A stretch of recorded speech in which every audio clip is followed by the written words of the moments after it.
I learn in this letter that Don Pedro of Aragon comes to this night to Messina.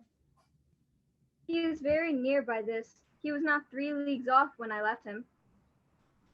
How many gentlemen have you lost in this action?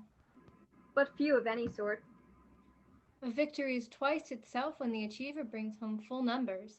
I find here that Don Pedro hath bestowed much honor on a young Florentine called Claudio.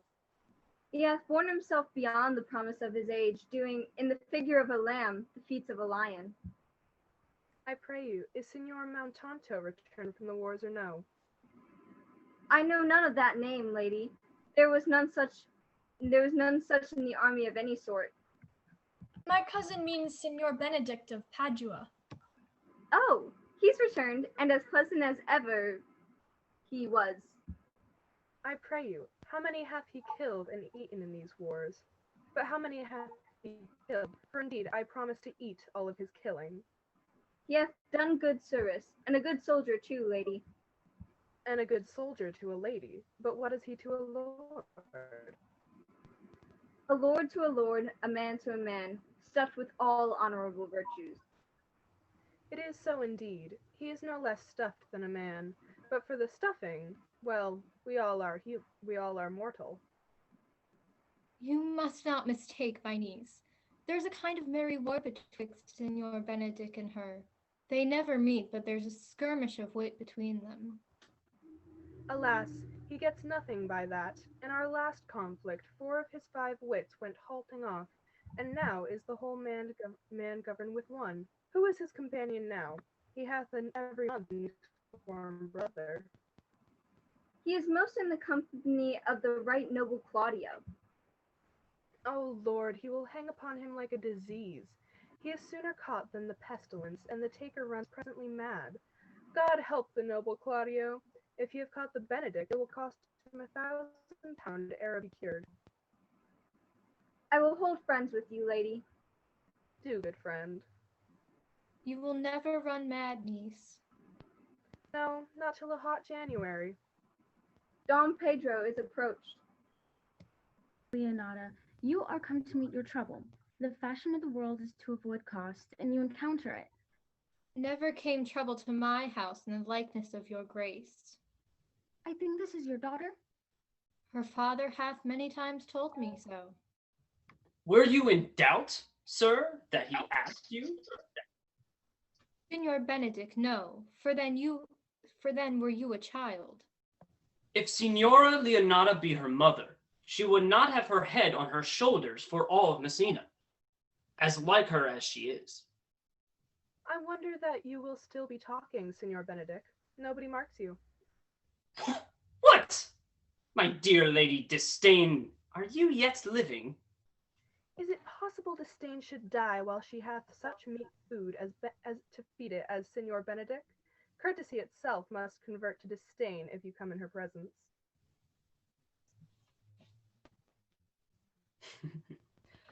Then is courtesy a turncoat, but it is certain I am loved of all ladies, only you excepted, and I could find any in my heart that I had not a hard heart, for truly I love none. A dear happiness to women, they would else have been troubled with a pernicious suitor. I thank God in my cold blood I am of your humor for that. I had rather hear my dog bark at a crow than a man swear he loves me. God keep your ladyship still in that mind, so some gentleman or other shall scape a president's scratched face. Scratching could not make it worse, and 'twere such a face as yours were. Well, you are a rare parrot teacher. A bird of my tongue is better than a beast of yours. I would my horse had the speed of your tongue. But keep it your way. I, God's name, I have done. You always end with a jade's trick. I know you of old. That is the sum of all, Leonata. Signor Claudio and Signor Benedict, my dear friend Leonata hath invited them all. I tell her we shall stay here at the least a month. Let me bid you welcome, my lord. Being reconciled to the prince your brother, I owe you all duty. I thank you. I am not of many words, but I thank you. Please let your grace lead on. Your hand, Leonata. We will go together. Benedict, didst thou note the daughter of Signora Leonata? I noted her.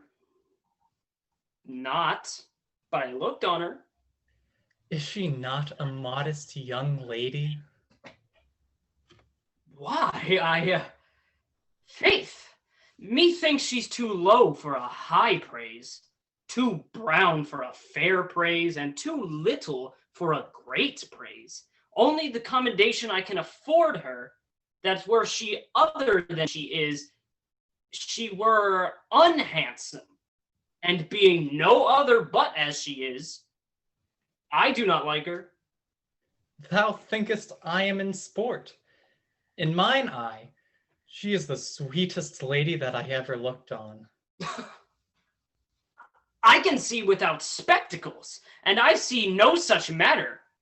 That's her cousin, as she were not possessed with a fury, extends her so much in beauty as the 1st of May doth the last of December.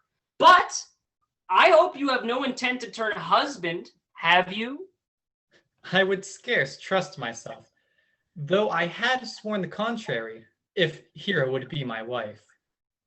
Is't come to this?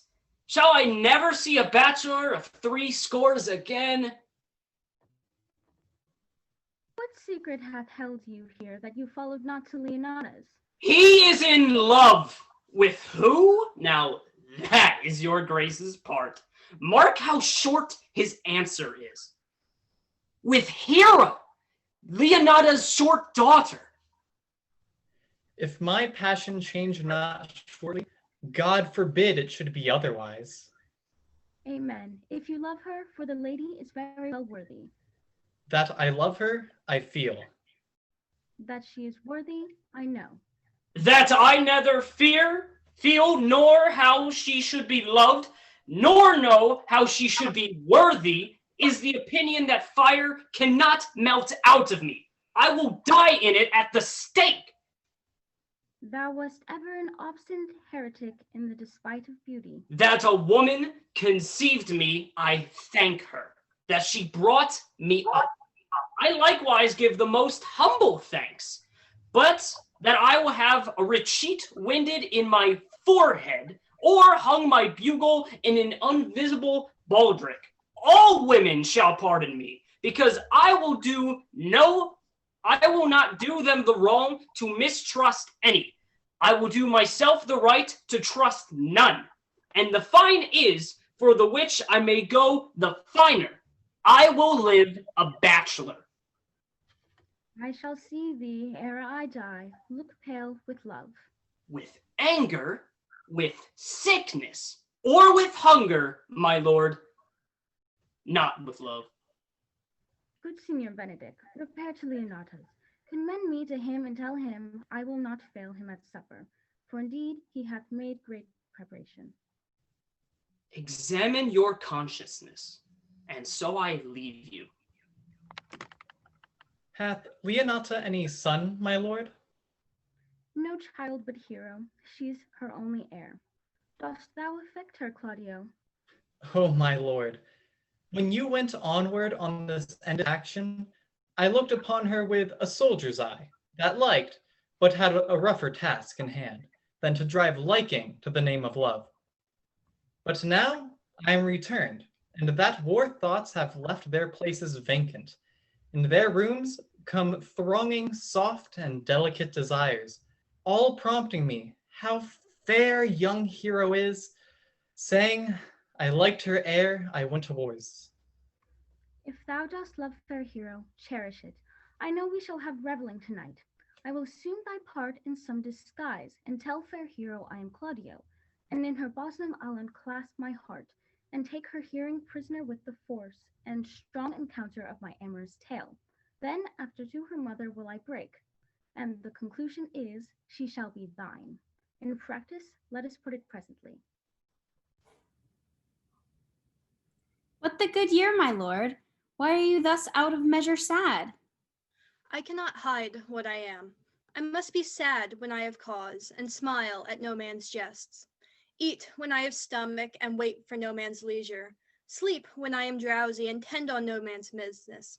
Laugh when I am merry, and claw no man in his humor. Yea, but you must not make the full show of this till you may do it without controlment. You have of late stood out against your brother, and he hath ta'en you newly into his grace, where it is impossible you should take true root, but by the fair weather that you make yourself. I would rather be a canker in a hedge than a rose in his grace. In this, though I cannot be said to be a flattering, honest man, it must not be denied that I am a plain-dealing villain. If I had my mouth, I would bite. If I had my liberty, I would do my liking. In the meantime, let me be as I am, and seek not to alter me. Can you make no use of your discontent? I make use of it, for I use it only. Who comes here? What news, Veradio? I came yonder from great supper. The prince, your brother, is royally entertained by Leonata, and I can give you intelligence of an intended marriage. Will it serve any model to build mischief on? What is he for a fool that betroths himself to unquietness? Mary, it is your brother's right hand. Who? The most exquisite Claudio? Even he. A proper squire. Who? And who? What way looks he? Mary on Hero, the daughter and heir of Leonata. A very forward March chick. How came you to this? I whipped me behind the arras, and there heard it agreed upon that the prince should woo Hero for himself, and having obtained her, give her to Count Claudio. Come, come, let us thither. This may prove food to my displeasure. That young startup hath all the glory of my overthrow. If I can cross him in any way, I bless myself every way. Are you sure? And will you assist me? To the death, my lord. Was not Count John here at supper? I saw him not. How tartly that gentleman looks. I never can see him, but I am heartburned an hour after. He is of a very melancholy disposition. He were an excellent man that were made just in the midway between him and Benedict. The one is too like an image and says nothing, and the other too like my lady's eldest son, evermore tattling. Then hath Signor Benedict's tongue in Count John's mouth, and hath Count John's melancholy in Signor Benedict's face. With a good leg and a good foot on't, and money enough in his purse, such a man would win any woman in the world, if I could get her goodwill. By my troth, niece, thou wilt never get thee a husband, if thou be so shrewd of thy tongue. Lord, I could not endure a husband with a beard on his face. I had rather lie in the woolen. You may light on a husband that hath no beard. What should I do with him? Dress him in my apparel and make him my waiting gentlewoman? He that hath a beard is more than a youth, and he that hath no beard is less than a man. And he that is more than a youth is not for me, and he that is less than a man, I am not for him. Therefore, I will even take 6 pence in earnest of the bear ward, and leave his 8 into hell. Well, then go you into hell? No, but to the gate, and there will the devil meet me like an old cuckold, with horns on his head, and say, Get you to heaven, Beatrice, get you to heaven. Here's no place for you maids. So deliver I up my apes, and away to St. Peter for the heavens.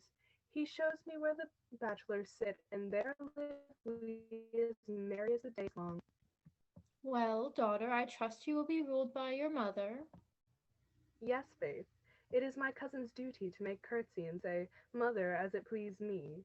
But yet for all that, cousin, let him be a handsome fellow, or else make another curtsy and say, Mother, as it please me. Well, niece, I hope to see you one day fitted with a husband. Not till God make men of some other metal than earth. Daughter, remember what I told you. If the prince do solicit you in that kind, you know your answer. Cousin, you apprehend, passing shrewdly. I have a good eye, aunt. I can see a church by daylight. The revelers are entering. Make good room.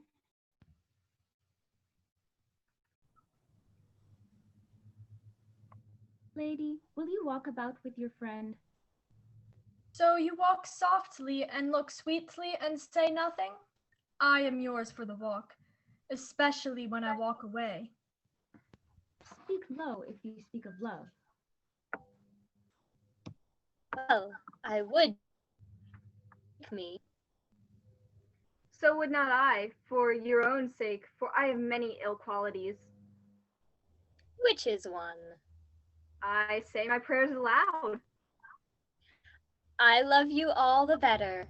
The heavens may cry, amen. God match me with a good dancer. Amen. And God keep him out of my sight when the dance is done. Will you not tell me who you are? Or who told you so? No, you shall pardon me. Nor will you not tell me who you are?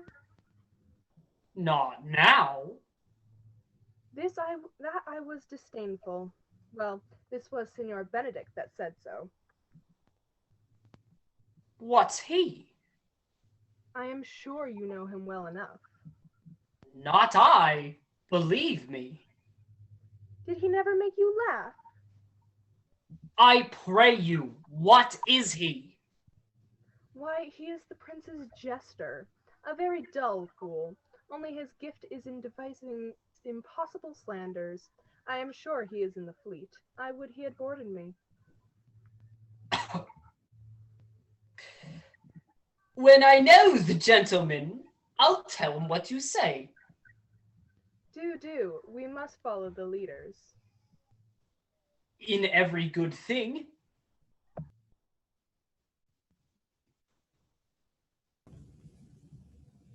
Sure, my brother is amorous on Hero, and hath withdrawn her mother to break it with her about it. The ladies follow her, and what one visor remains.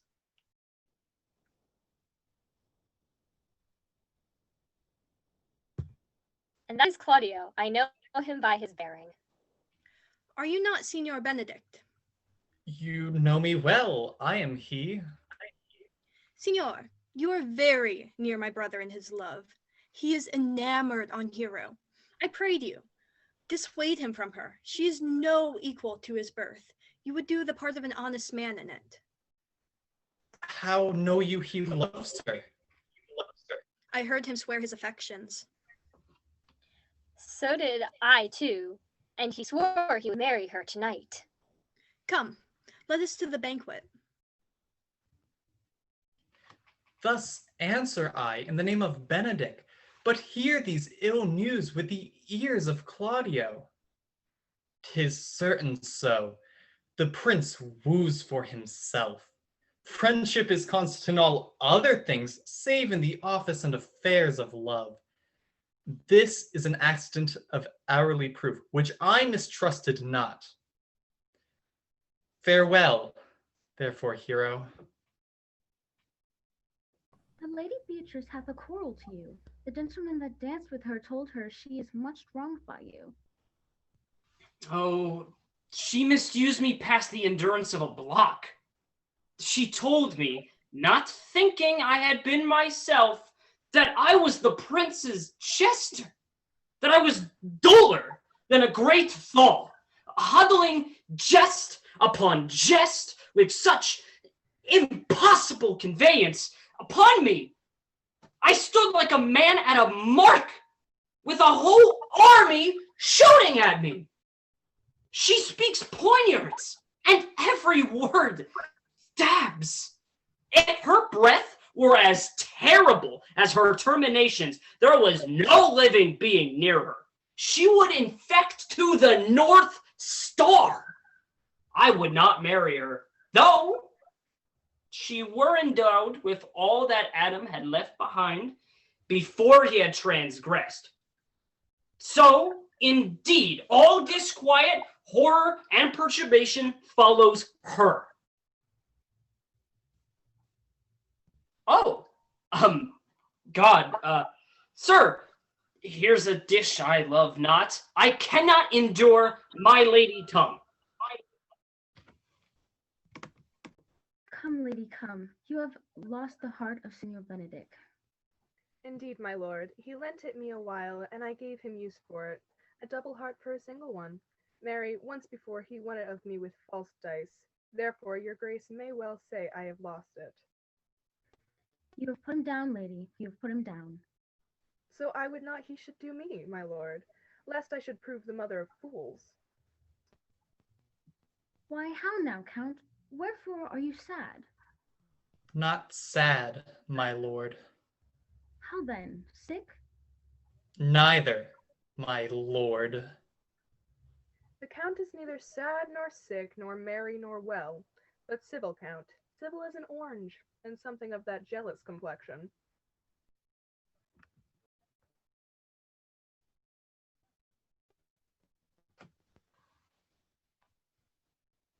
I have wooed in thy name, and her hero is won. I have broke with her mother, and her good will obtained. Name the day of marriage, and God give thee joy. Count, take of me my daughter, and with her my fortunes. His grace hath made the match, and in grace say amen to it. Count, 'tis your cue. Silence is the perfectest herald of joy. I were but little happy, if I could say how much. Lady, as you are mine, I am yours. Speak, cousin, or if you cannot, stop his mouth with a kiss, and let him not speak neither. In faith, lady, you have a merry heart.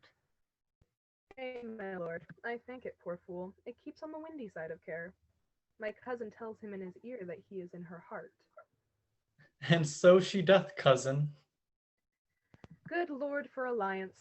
Thus goes everyone to the world but I, and I am sunburnt. I may sit in a corner and cry hey ho for a husband.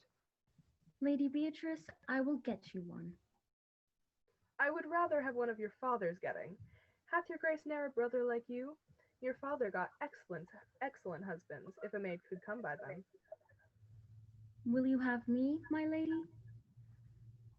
No, my lord, unless I might have another for working days.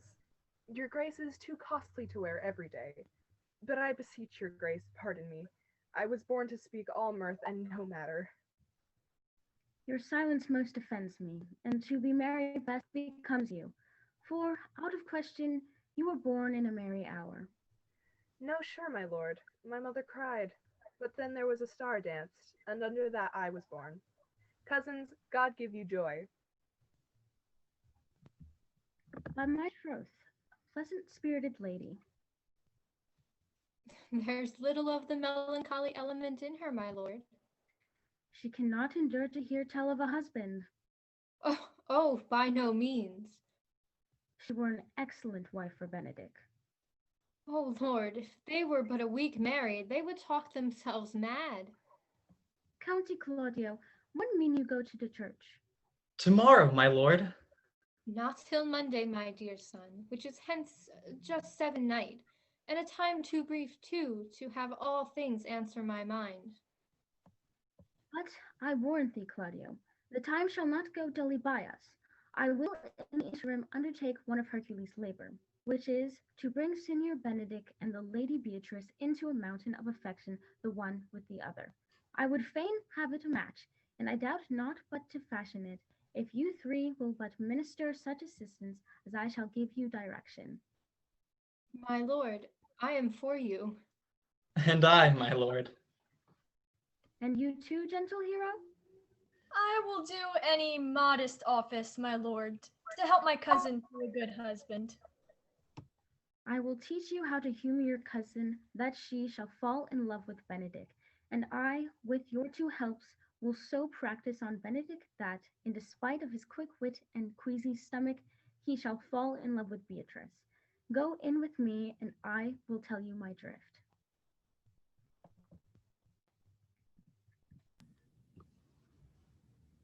It is so. The Count Claudio shall marry the daughter of Leonata.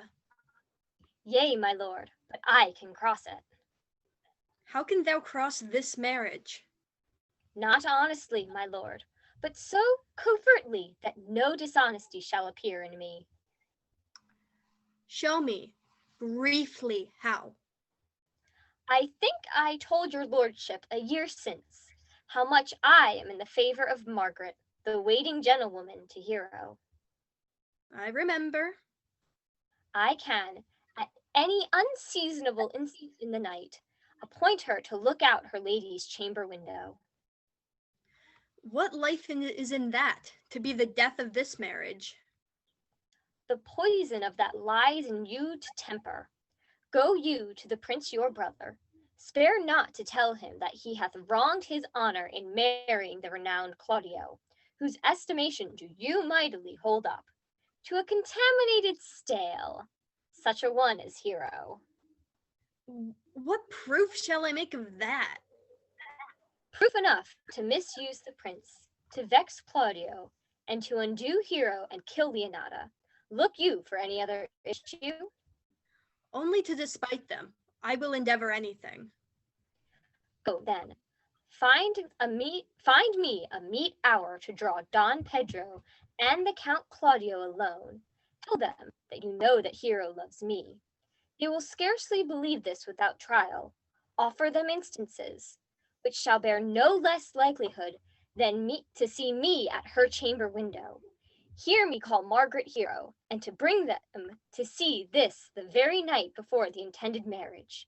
And there shall appear such a seeming truth of Hero's disloyalty, that jealousy shall be called assurance, and all the preparation overthrown. Grow this to what adverse issue you can. I will put it into practice. Be cunnings in the working of this, and thy fee is 1,000 ducats. I will presently go learn their day of marriage.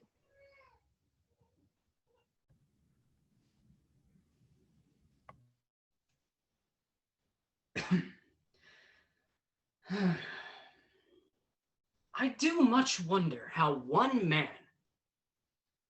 seeing how another man is a fool when he dedicates himself to love, will, after he have laughed at such shallow follies, become the argument of his own scorn by falling in love. And such a man is Claudio!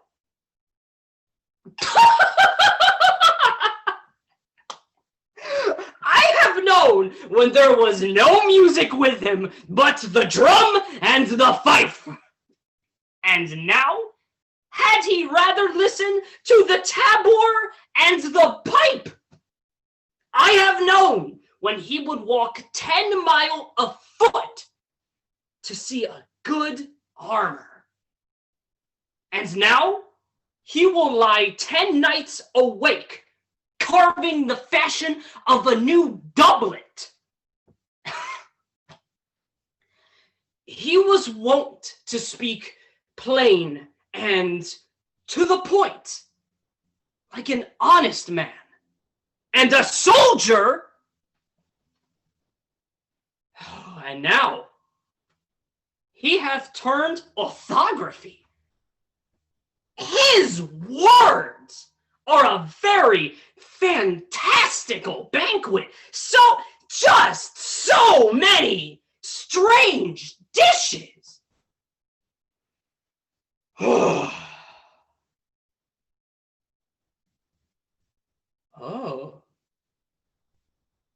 May I be so converted to see with these eyes? I think not. I will not be sworn, though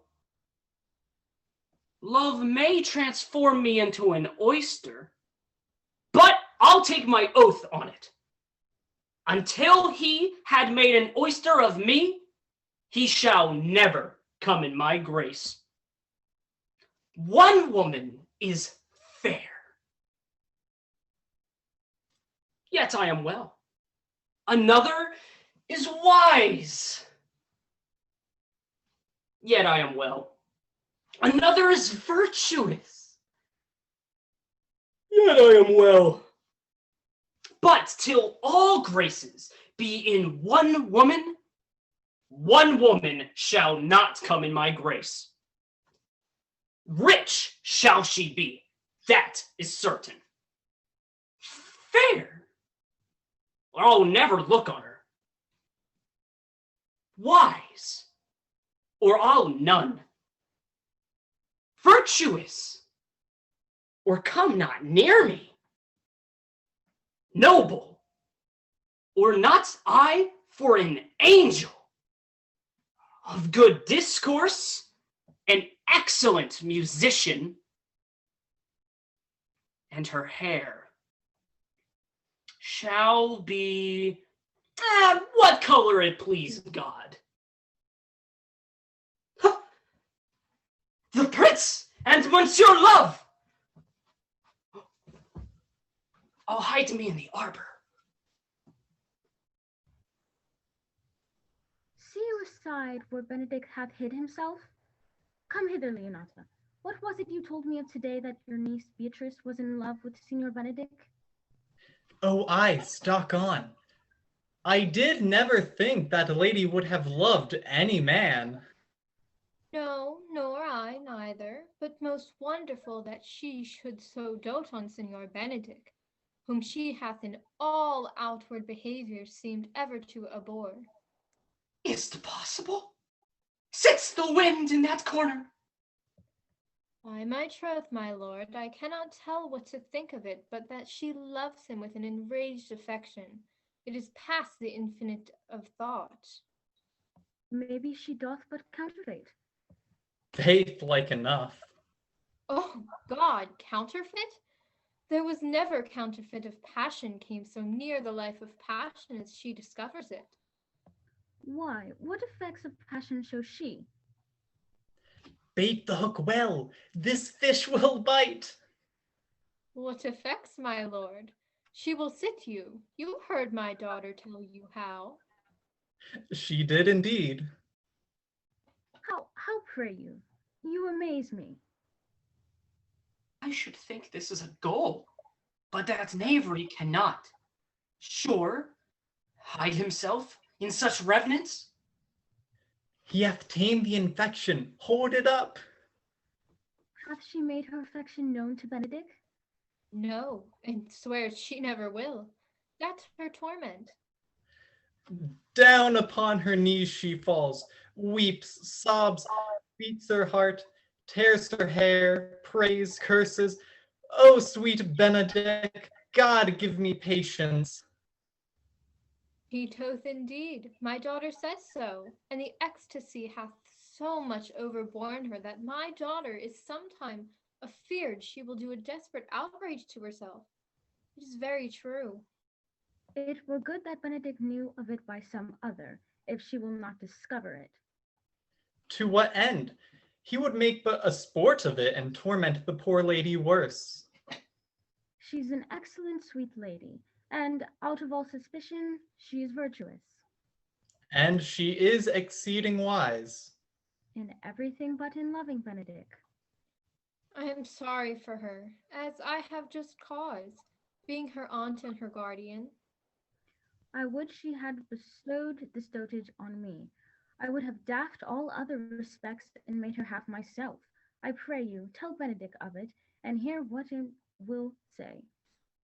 Word good, think you? Hero thinks surely she will die, for she says she will die if he love her not, and she will die ere she makes her love known, and she will die if he woo her. If she should make tender of her love, 'tis very possible he'll scorn it, for the man, as you know all, hath a contemptible spirit. He is a very proper man. He hath indeed a good outward happiness.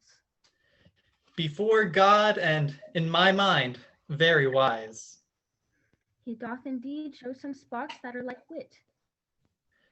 And I take him to be valiant. I love Benedict well, and I could wish he would modestly examine himself to see how much he is unworthy so good a lady. My lord, will you walk? Dinner is ready. If he do not dote on her upon this, I will never trust my expectations. Let there be the same net spread for her, and that must your daughter and her gentlewoman carry. Let us send her to call him in to dinner.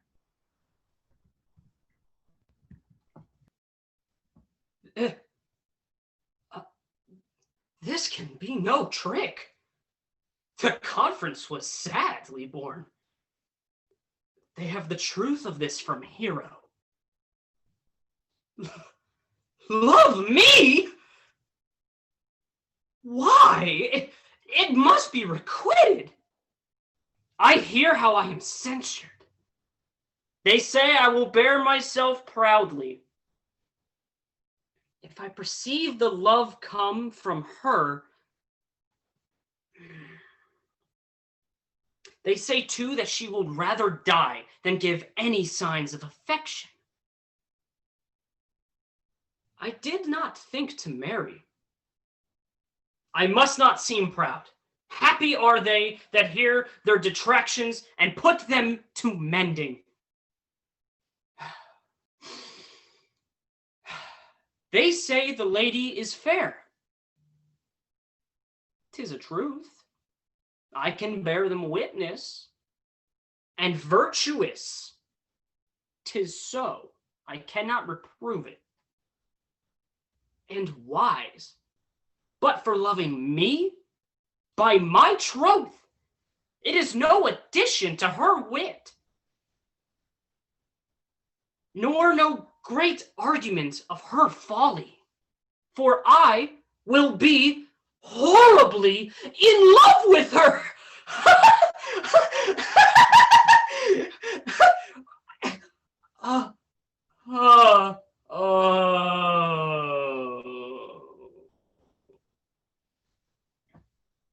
I may chance have some odd quirks and remnants of wit broken on me, because I have railed so long against marriage.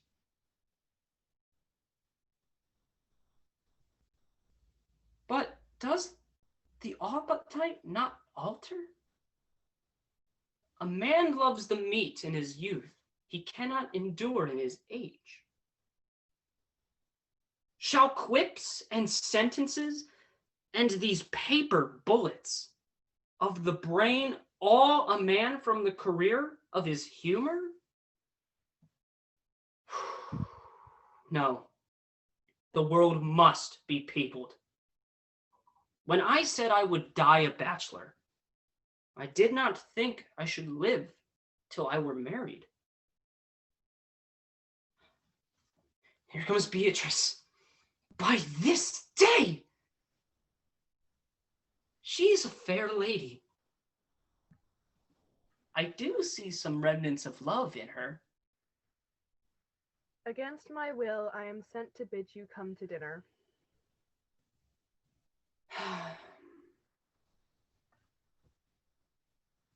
Fair Beatrice, I thank you for your pains. I took no more pains from those thanks than you take pains to thank me. If it had been painful, I would not have come. You take pleasure in the message? Yea, just so much as you may take upon a knife's point. You have no stomach, Signor. Fare you well. Against my will, I am sent to bid you to come to dinner. There's a double meaning in that. Now, Margaret, when Beatrice doth come, as we do trace this alley up and down, our talk must only be of Benedick. When I do name him, let it be thy part to praise him more than ever man did merit. My talk to thee must be how Benedick is sick in love with Beatrice. Now begin, for look where Beatrice, like a lapwing, runs close by the ground to hear our conference. No, truly, Margaret, she is too disdainful. I know her spirits are coy and wild as haggards of the rock. But are you sure that Benedick loves Beatrice so entirely? So says the prince and my betrothed lord. And did they bid you tell her of it, madam? They did entreat me to acquaint her of it, but I persuaded them, if they loved Benedick, to wish him to wrestle with affection, and never to let Beatrice know of it. Why did you so? Doth not the gentleman deserve as full as fortunate a bed as ever Beatrice shall couch upon? O God of love, I know he doth deserve as many may be yielded to a man, but nature never framed a woman's heart of prouder stuff than Beatrice. Disdain and scorn ride sparkling in her eyes, misprizing what they look on, and her wit values itself so highly to her that all matter else seems weak. She cannot love. Sure, I think so, and therefore certainly it were not good she knew his love, lest she make sport of it. Why, you speak truth.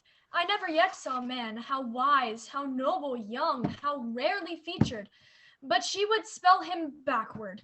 If fair-faced, she would swear the gentleman should be her sister. If black, why nature, drawing of an antique, made a foul blot. If tall, a lance ill-headed. If low, an agate very vilely cut. If speaking, why, a vein blown with all winds. If silent, why, a block moved with none. So turns she every man to the wrong side out, and never gives to the truth and virtue which simpleness and merit purchaseth. Sure, such carping is not commendable. But who dare tell her so? If I should speak, she would mock me into air. Oh, she would laugh me out of myself, press me to death with wit. Therefore let Benedick, like covered fire, consume away in sighs, waste inwardly. It were better death than die with mocks, which is as bad as die with tickling. Yet tell her of it, hear what she will say. No, rather I will go to Benedick, and counsel him to fight against his passion. So rare a gentleman is Signor Benedick. He's the only man of Italy, always accepted, my dear Claudio. I pray you, be not angry with me, madam, speaking my fancy. Signor Benedick, for shape, for bearing, argument, and valor, goes foremost in report through Italy. Indeed, he hath an excellent good name. When are you married, madam? Why, every day tomorrow. Come, go in. She's lined, I warrant you. We have caught her, madam. If it proves so, then loving goes by haps. Some Cupid kills with arrows, some with traps. What fire is in mine ears? Can this be true? Stand I condemned for pride and scorn so much? Contempt? Farewell. And maiden pride adieu. No glory lives behind the back of such. And Benedick, love on, I will requite thee, taming my wild heart to thy loving hand. If thou dost love, my kindness shall incite thee, to bind our loves up in a holy band. For others say thou dost deserve, and I believe it better than reportingly. My lord and brother, God save you. Good den, brother. If your leisure is served, I would speak with you. In private? If it pleases you. Yet Count Claudio may hear, for what I would speak concerns him. What's the matter? Means your lordship be married tomorrow? You know he does.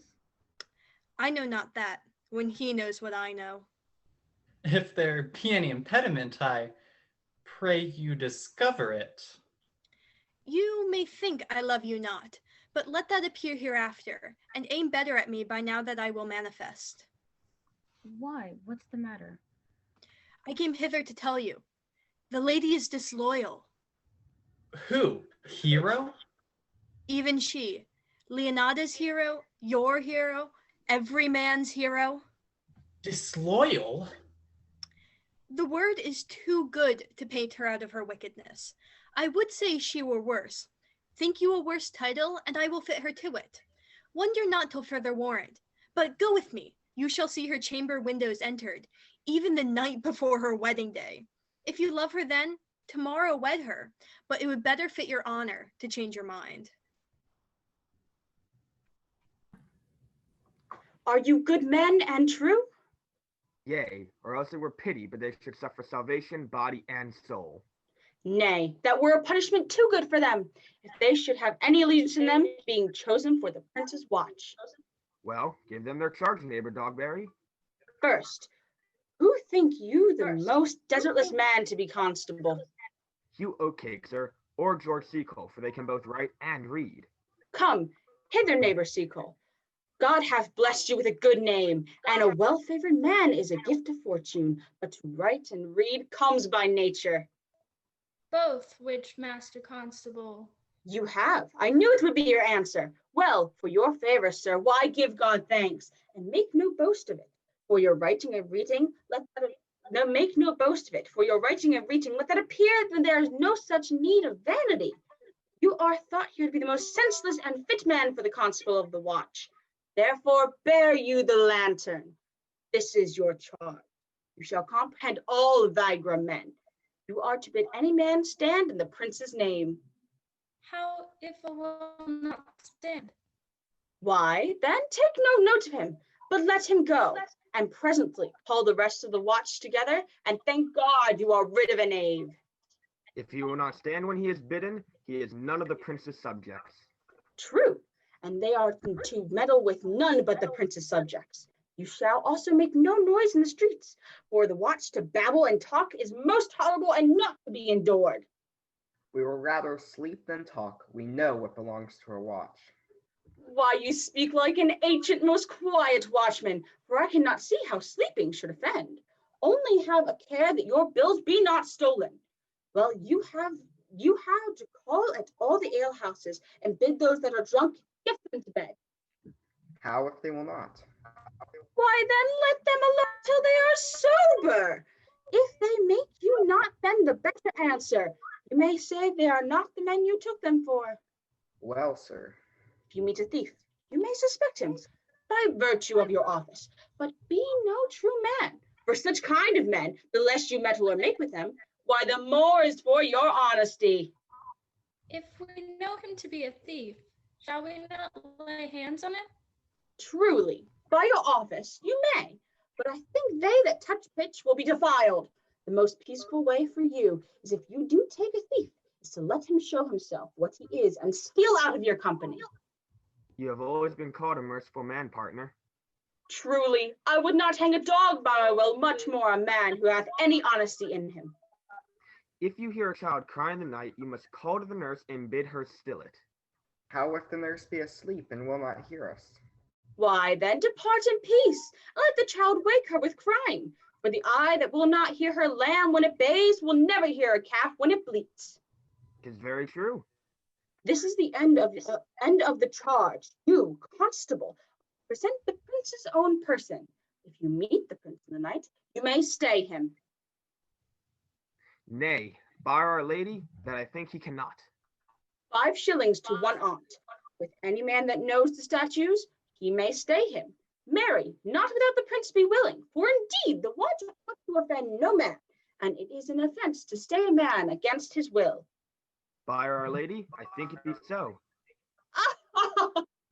All masters, good night, and there be any matter of weight changes, call me up. Keep your fellow consuls and your own, and good night. Come, neighbor. Well, master, we hear our charge. Let us go sit here upon the church bench till 2, and then all to bed. One more word, honest neighbors. I pray you watch Signor Leonato's door, for the wedding being there tomorrow, there's a great coil tonight. Adieu. Be vigilant, I beseech you.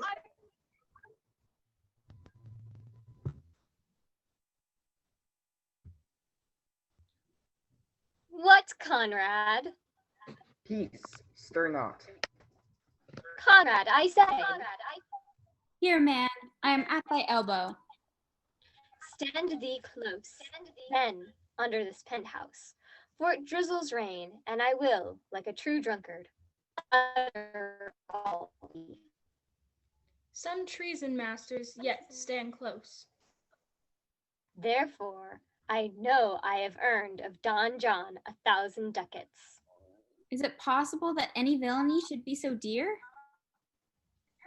Not so, neither. But I know that I have tonight wooed Margaret, the Lady Hero's gentlewoman, by the name of Hero. She leans me out her mistress's chamber window, bids me 1,000 times good night. I tell this tale vilely. I should first tell thee how the prince, Claudio, and my master, planted and placed and possessed by my master Don John, saw far off in the orchard. And they thought Margaret was Hero? 2 of them did, the prince and Claudio. The devil, my master, knew she was Margaret, and partly by his oaths, which first possessed them, partly by the dark night, which deceived them, but chiefly by my villainy, which did confirm any slander that Don John had made. Away went Claudio enraged, swore he would meet her as he was appointed the next morning at the temple, and there, before the whole congregation, shame her with what he saw o'ernight, and send her home again without a husband.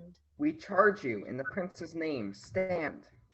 Call up the right master constable. We have here recovered the most dangerous piece of lechery that ever was known in the Commonwealth.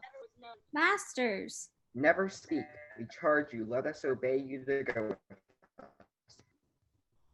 We are like to prove a goodly commodity, being taken up of these men's bills. A commodity in question, I warrant you. Come, we'll obey you. No. What would you with me, honest neighbor? Marry, madam, I would have some confidence with you that discerns you nearly. Brief, I pray you, for you see it's a busy time with me. Marry, this it is, madam. Yes, in truth it is, madam. What is it, my good friends? Good man, Verges, madam, speak a little off the matter. Yes, I thank God I'm as honest as any man living that is an old man and no honester than I. Comparisons are odorous, parabolas all neighbor Verges. Neighbors, you are tedious. It pleases your worship to say so, but we are the poor duke's officers. But truly, for my own part, if I were as tedious as a king, I could find it in my heart to bestow it all of your worship. All thy tediousness on me, ah. Yea, and 12,000 pound more than 'tis. I hear as good exclamation on your worship as of any man in the city, and thought I be but a poor man, I am glad to hear it. And so am I. I would fain know what you have to say. Marry, madam, our watch tonight, accepting your worship's presence, hatena errant knave as any in Messina. Good old man, madam. He will be talking, and as they say, when the age is in, the witch is out. God help us. All men are not alike. Alas, good neighbor. Indeed, neighbor, he comes too short of you. Gifts that God gives. I must leave you. One word, madam. Our watch, madam, have indeed comprehended this auspicious person, and we would have him this morning examined before your worship. Take his examination yourself and bring it me. I am now in great haste, as it may appear unto you. It shall be suffragance. My lady, they stay for you to give your daughter to her husband. I'll wait upon them. I am ready. Go, good partner, go. Get you to jail. Now the exclamation, this man. And we must do it wisely. We will spare for know it. I warrant you, only get the learned writer to set down our excommunication and meet me at the jail.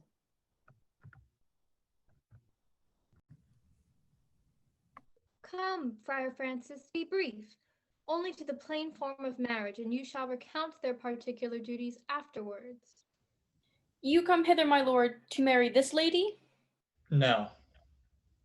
To be married to her, friar, you come to marry her. Lady, you come hither to be married to this count? I do. If either of you know any inward impediment why you should not be conjoined, charge you, on your souls, to utter it. Know you any, hero? None, my lord. Know you any, count? I dare make his answer none. Stand thee by, friar. Mother, by your leave, will you with free and unconstrained soul give me this maid, your daughter? As freely, son, as God did give her me. And what have I to give you back, whose worth may counterpoise this rich and precious gift? Nothing, unless you render her again. Sweet prince, you learn me noble thankfulness. There, Leonata, take her back again. Give not this rotten orange to your friend. She's but the sign and semblance of her honor. Behold how like a maid she blushes here. Would you not swear, all you that see her, that she were a maid by these exterior shows? But she is none. She knows the heat of a luxurious bed. Her blush is guiltiness, not modesty. What do you mean, my lord? Not to be married, not to knit my soul to an approved wanton. Dear my lord, if you in your own proof here have vanquished the resistance of her youth and made defeat of her virginity. No, Leonata, I never tempted her with word too large, but as a brother to his sister showed bashful sincerity and comely love. And seemed I ever otherwise to you? Out on thee, seeming, I will write against it. You seem to me as Diane in her orb, as chaste as is the bud ere it be blown. But you are more intemperate in your blood than Venus, or those pampered animals that rage in savage sensuality. Is my lord well? Doth he speak so wide? Sweet prince, why speak not you? What should I speak? I stand dishonor that have gone about to link my dear friend to a common sail.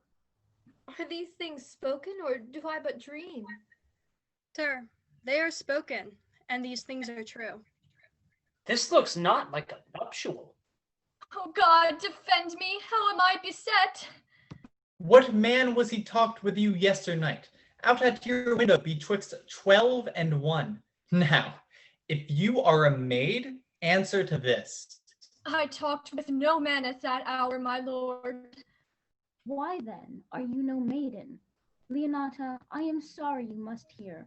Upon mine honor, myself and my brother and this grieved count did see her, hear her, and that last hour night talk with a ruffian at her chamber window, who hath indeed, most like a liberal villain, confessed the vile encounters they have had 1,000 times in the pretty lady, I am sorry for thy much misgovernment. O hero, what a hero hadst thou been, if half thy outward graces had been placed about thy thoughts and counsels of thy heart. But fare thee well, most foul, most fair. Farewell, thou pure impiety and impious purity.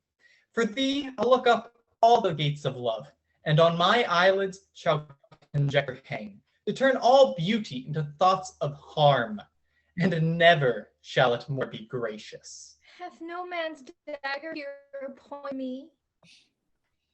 Why, how now, cousin, wherefore sink you down?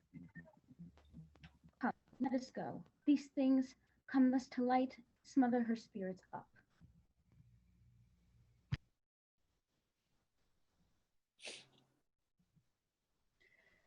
How doth the lady? Dead, I think. Help, aunt! Hero, why, hero? Aunt! Signor Benedict! Friar! O fate, take not away thy heavy hand. That is the fairest cover for her shame that may be wished for. How now, cousin Hero? Have comfort, lady. Dost thou look up? Yea, wherefore should she not? Wherefore? Why, doth not every earthly thing cry shame upon her? Could she here deny the story that is printed in her blood? Do not live, hero. Do not ope thine eyes. For did I think thou wouldst not quickly die, thought that I, thy spirits, were stronger than thy shames, myself would on the real word of reproaches strike at thy life. Grieved I had but one. Child I for that frugal nature's frame. Oh, one too much by thee, why I had one. Why ever waste thou lovely in my eyes? But mine and mine I loved, and mine I praised, and mine that I was proud on. Mine so much that I myself was not to myself, not mine. Valuing of her, why, she is fallen into a pit of ink that the wide sea hath dropped too few to wash her clean again, and salt too little, which may season give to her foul taste. Madam, be patient. For my part, I am so attired in wonder, I know not what to say. Oh, on my soul, my cousin is belied. Lady, were you her bedfellow last night? No, truly not. Although, until last night, I have this 12-month been her bedfellow. Confirmed. Would the two princes lie and Claudio lie, who loved her so that, speaking of her foulness, washed it with her tears? Hence from her, let her die. Hear me a little. Lady, what man is he you are accused of? They know that do accuse me, I know none. If I knew more than any man alive, than that which maiden modesty doth warrant, let all my sins lack mercy. O my mother, prove that you and any man with that conversed at that hour unmeet, or that I yesternight maintained the change of wounds with any creature, refuse me, hate me, torture me to death. There is some strange misprision in the princess. Two of them have the very bent of honor, and if their wisdoms be misled in this, the practice of it lives in John the Bastard, whose spirits toil in frame of villainies. I know not. If they speak but truth of her, these hands shall tear her. If they wrong her honor, the proudest of them shall well hear it. Pause a while, and let my counsel sway you in this case. Your daughter here the princess left for dead. Let her a while be secretly kept in, and publish it that she is dead indeed. What shall become of this? What will this do? Mary, this well carried shall on her behalf change slander to remorse. That is some good. She dying, as it must so be maintained, upon the instant that she was accused, shall be lamented, pitied, and excused of every hearer. So it will fare with Claudio, when he shall hear she died upon his words, the idea of her life shall sweetly creep into his study of imagination, and every lovely organ of her life shall come apparelled in more precious habit than when she lived indeed. Then shall he mourn, if ever love had interest in his liver, and wish he had not so accused her. Signora Leonata, let the friar advise you. Being that I flow in grief, the smallest point may lead me. 'Tis well consented presently away. Come, lady, die to live. This wedding day, perhaps it is prolonged. Have patience and endure.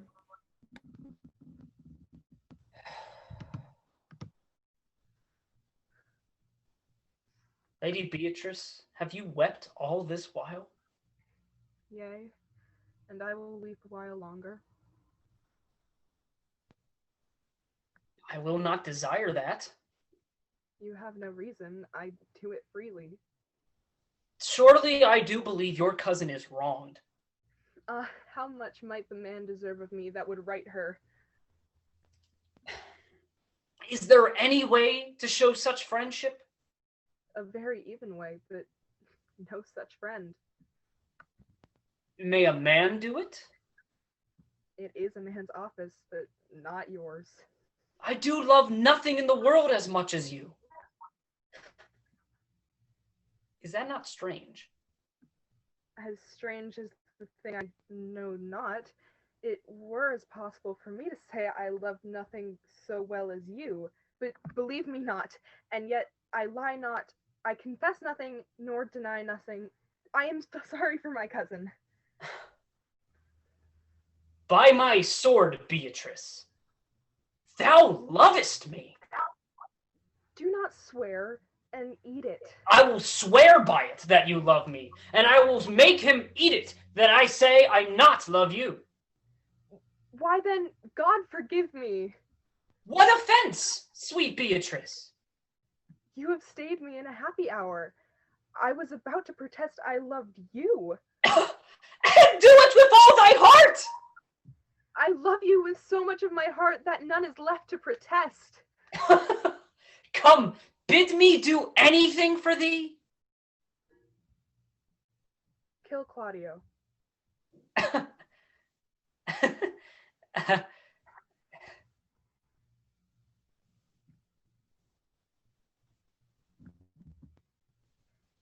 Oh.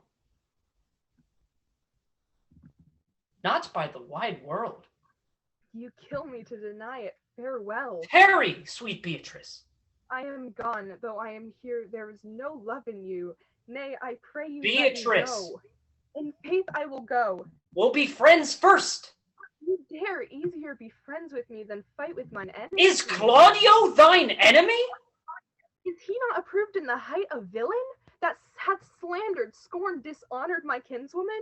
Oh, that I were a man, what bear her in hand until they come to take hands, and then with public accusation, uncovered slander, unmitigated rancor. Oh God, that I were a man, I would eat his heart in the marketplace. Talk with a man out a window, a proper saying. Nay, but Beatrice. Hero, she is wrong, she is slandered, she is undone. Beatrice. How valiant as Hercules, that only tells a lie and swears it. I cannot be a man with wishings, therefore I will die a woman with grieving.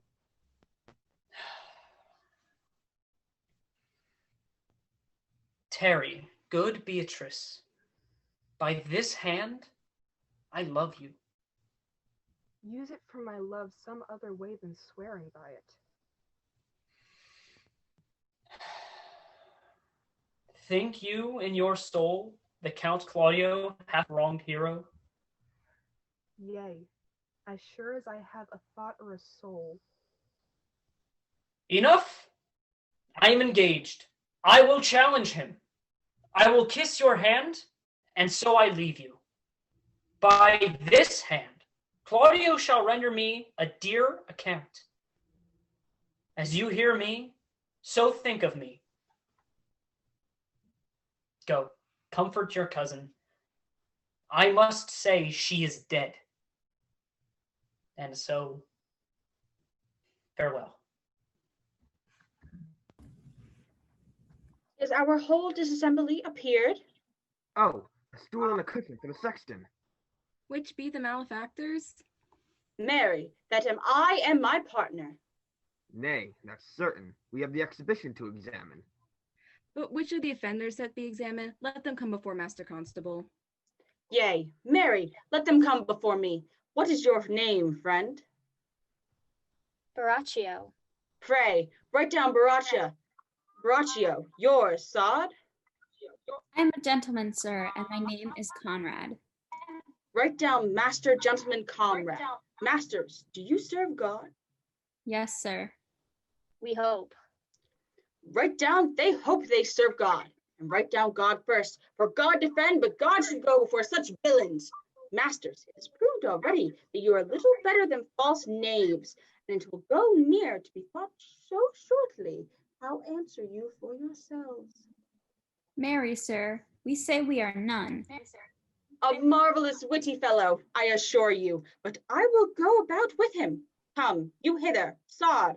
I word in your ear, sir. I say to you, it is thought you are false knaves. Sir, I say to you, we are none. Well, stand aside.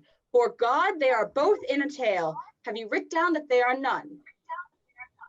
Master Constable, you go not the way to examine. You must call forth the watch that there are accusers. Yea, Mary, that is the ethest way. Let the watch come forth. Masters, I charge you in the prince's name, accuse these men. This man said, sir, that Don John, the Princess brother, was a villain. Write down, Prince John a villain. Why, this is a flat perjury, to call a prince's brother villain. Master Constable. Pray thee, fellow piece, do not like thy look, I promise thee. What heard you him say else? Mary, that he had received 1,000 ducats of Don John for accusing the lady hero wrongfully. Flat, burglary, as ever was committed. Yea, by mass that it is. What else, fellow? and that Count Claudio did mean upon his words to disgrace Hero before the whole assembly and not to marry her. Oh, villain, thou wilt be condemned into everlasting redemption for this. What else? This is all.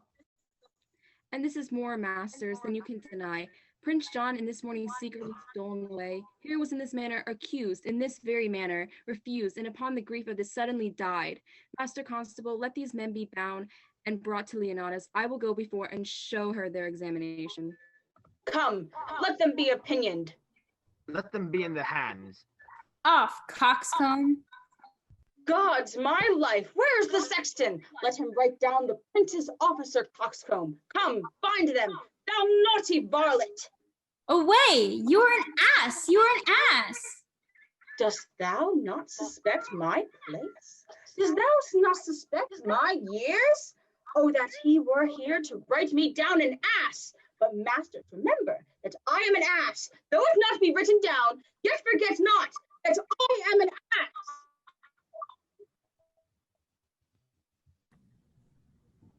Good day. Hear you, my lords. We have some haste, Leonata. Some haste, my lord. Are you so hasty now? Nay, do not quarrel with good old woman. Who wrongs her? Mary, thou dost wrong me. Thou dissembler thou. I fear thee not. Mary, beshrew my hand, if it should give your age such cause of fear. Tush, tush, man. Never fleer and jest at me. I say thou hast belied mine innocent child. Thy slander hath gone through and through her heart, and she lies buried with her ancestors, oh, in a tomb where never scandal slept, save this of hers, framed by thy villainy. My villainy? Thine, Claudio, thine, I say. You say not right, old woman. My lord, I'll prove it on his body if he dare. Away! I will not have to do with you. Canst thou so daft me? Thou hast killed my child. If thou killst me, boy, thou shalt kill a woman. My heart is sorry for your daughter's death, but on my honor she was charged with nothing but what was true and very full of proof. My lord, I will not hear you. No, I will be heard. See, here comes the man we want to seek. Now, Signor, what news? Good day, my lord. Welcome, Signor. You are almost come to part almost a fray. Shall I speak a word in your ear? God bless me from a challenge. You are a villain. I jest not! I will make it good how you dare, with what you dare, and when you dare. Do me right, or I will protest your cowardice. You have killed a sweet lady, and her death shall fall heavy on you. Fare you well, boy. You know my mind. My lord, for your many, many courtesies, I thank you. I must discontinue your company. Your brother, the bastard, is fled from Messina. You have among you killed a sweet and innocent lady. For my lord Lackbeard there, he and I shall meet. Till then, peace be with him. He is in earnest. In most profound earnest. And I'll warrant you, for the love of Beatrice. And hath challenged thee. Most sincerely. Officer, what offense has this man done? Marry, sir, he has committed false report. Moreover, he has spoken untruths. Secondarily, he is a slanderer. Sixth and lastly, he has belied a lady. Thirdly, he has verified unjust things. And to conclude, he is a lying knave. This learned constable is too cunning to be understood. What's your offense? Sweet prince, let me go no farther to mine answer. Do you hear me? And let this count kill me. I have deceived even your very eyes. What your wisdoms could not discover, these shallow fools have brought to light, who in the night overheard me confessing how Don John, your brother, incensed me to slander the lady Hero, how you ran to the orchard and saw me court Margaret in Hero's garments, how you disgraced her when you should marry her. The lady is dead upon mine and my master's false accusation, and briefly, I desire nothing but the reward of them. Runs not this speech like iron through your blood? I have drunk poison as he uttered it. Sweet Hero, now thy image doth appear in the rare semblance that I loved it first. Come, bring away the plaintiff, and masters, do not forget to specify, when the time and place shall serve, that I am an ass! Which is the villain? Let me see his eyes. If you would know your wronger, look on me. Art thou the slave that with thy breath hast killed mine innocent child? Yea, even I alone. No, not so, villain. Thou beliest thyself. Here stand a pair of honorable men. A third is fled that had a hand in it. I thank you, princes, for my daughter's death. Record it with your high and worthy deeds. 'Twas bravely done, if you bethink you of it. I know not how to pray your patience, yet I must speak. Choose your revenge yourself. Impose me to what penance your invention can lay upon my sin. Yet sinned I not, but in mistaking. By my soul, nor I. I cannot bid you bid my daughter live. That were impossible, but I pray you both possess the people in Messina here, how innocent she died. Tomorrow morning come you to my house, and since you could not be my son-in-law, be yet my nephew. My brother hath a daughter, almost the copy of my child that's dead, and she alone is heir to both of us. Give her the right you should have given her cousin, and so dies my revenge. O noble madam, I do embrace your offer. Tomorrow then I will expect your coming. Tonight I take my leave. This naughty man shall face to face be brought to Margaret, who I believe was packed in all this wrong.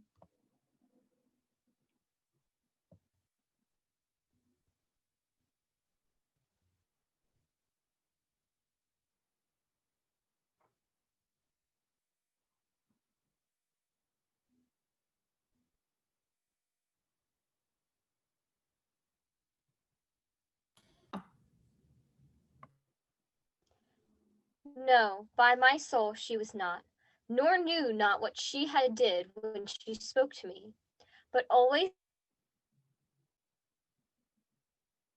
hath been just and virtuous in anything that I do know by her. Moreover, sir, which indeed is not under white and black, this plaintiff here, the offender, did call me an ass. I beseech you, let it be remembered in his punishment. Go, I discharge thee of thy prisoner, and I thank thee. I wish your worship well. God restore you to health. I humbly give you leave to depart, and if a merry meeting may be wished, God prohibit it.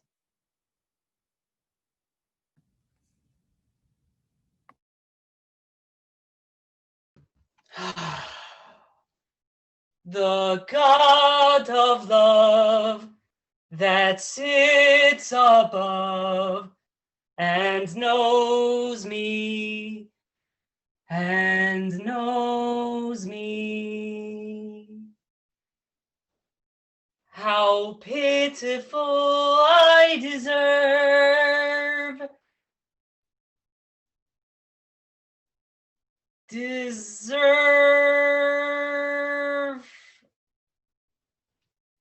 Mary? I cannot show it in rhyme. I have tried. I can find out no rhyme to lady, but baby. an innocent rhyme. For scorn, horn, a hard rhyme. For school, fool, a babbling rhyme. Very ominous endings. No, I was not born under a rhyming planet. I cannot woo in festival terms.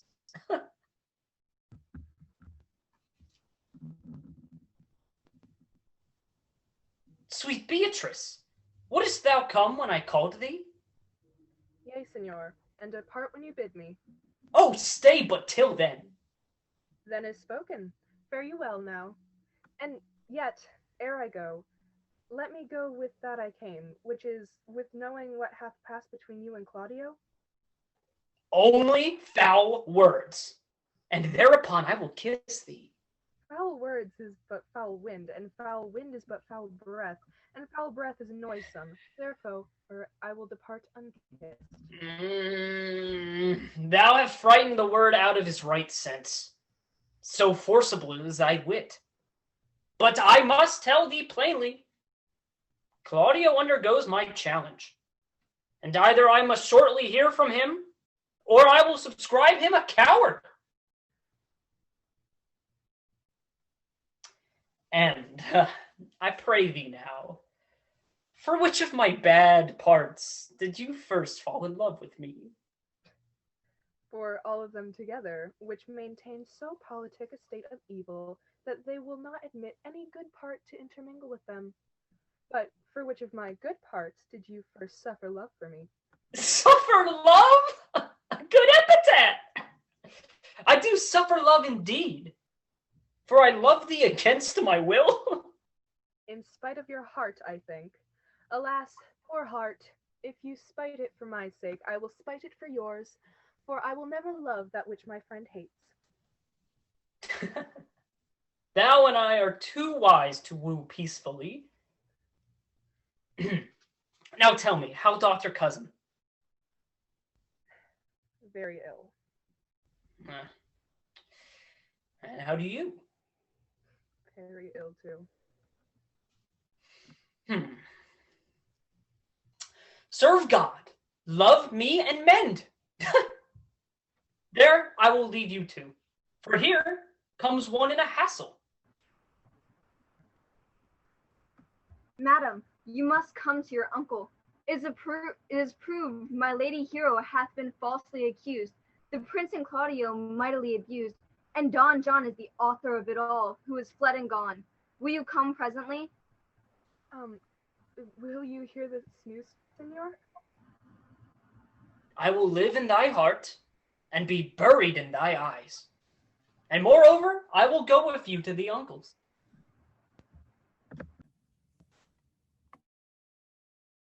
Did I not tell you she was innocent? So are the prince and Claudio, who accused her. Upon the error that you heard debated, the prince and Claudio promised by this hour to visit me. Friar, I must entreat your pains, I think. To do what, Signor? To bind me, or undo me, one of them. Signora Leonata, truth it is, good Signora. Your niece regards me with an eye of favor, and I do with an eye of love requite her. But what's your will? My will is your goodwill. May stands with ours, this day to be conjoined in the state of honorable marriage. My heart is with your liking. And my help. Good morrow to this fair assembly. Good morrow, Prince. Good morrow, Claudio. We here attend you. Are you yet determined today to marry with my brother's daughter? For this I owe you. This is the lady I must seize upon. This same is she, and I do give you her. Why then, she's mine. Sweet, let me see your face. No, that you shall not, till you take her hand before this friar and swear to marry her. Give me your hand. By this holy friar, I'm your husband, if you like of me. And when I lived, I was your other wife, unmasking. And when you loved, you were my other husband. Another hero! Nothing certainter. One hero died defiled, but I do live, and surely as I live, I am a maid. The former hero that is dead. She died, my lord, but whilst her slander lived. All this amazement can I qualify, when after the holy rites are ended, I'll tell you largely of fair hero's death. Meantime, let wonder seem familiar, and to the chapel let us presently. Beatrice? I answer to that name. What is your will?